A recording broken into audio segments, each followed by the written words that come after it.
ایک شاگرد استاد کی بات غور سے سن رہا تھا۔ استاد نے پوچھا کہ اگر میں تمہیں ایک سیب اور ایک سیب اور ایک سیب دوں تو تمہارے پاس کتنے سیب ہو جائیں گے؟ شاگرد نے بغیر کسی تعامل کے جواب دیا، 4۔ استاد کو لگا کہ شاید شاگرد صحیح سے سوال سمجھ نہیں پایا۔ استاد نے اطمینان سے دوبارہ پوچھا، دیکھو، اگر میں تمہیں ایک سیب اور ایک سیب اور ایک سیب دوں تو تمہارے پاس کتنے سیب ہو جائیں گے؟ شاگرد سوچنے لگا اور کچھ دیر سوچنے کے بعد بولا، 4۔ اب استاد کچھ حیران ہوا اور اسے غصہ بھی آیا۔ اب کی بار شاگرد نے استاد کے چہرے پر پھیلی مایوسی دیکھتے ہوئے کافی سوچ کر جواب دیا اور کہا، 4 سیب۔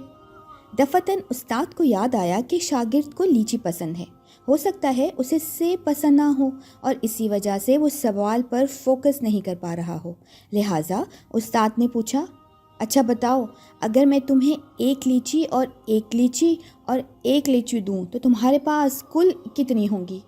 شاگرد نے سوچ کر جواب دیا اور سوالیہ انداز میں کہا، 3۔ بالکل ٹھیک، استاد نے خوش ہو کر کہا اور پھر پوچھا کہ بتاؤ، اگر میں تمہیں ایک سیب اور ایک سیب اور ایک سیب دوں تو تمہارے پاس کل کتنے سیب ہوں گے؟ 4، شاگرد نے جواب دیا۔ اب استاد کو بہت غصہ آیا۔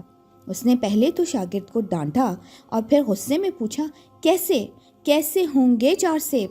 شاگرد نے معصومیت سے جواب دیا، کیونکہ ایک سیب میرے بیگ میں پڑا ہوا ہے۔ لہٰذا غصہ کرنے سے بہتر ہے کہ انسان پہلے دوسروں کی رائے جان لے۔ ہو سکتا ہے وہ کسی اور پہلو سے معاملے کو دیکھ رہے ہوں، یہ بھی ہو سکتا ہے کہ ان کی رائے درست ہو۔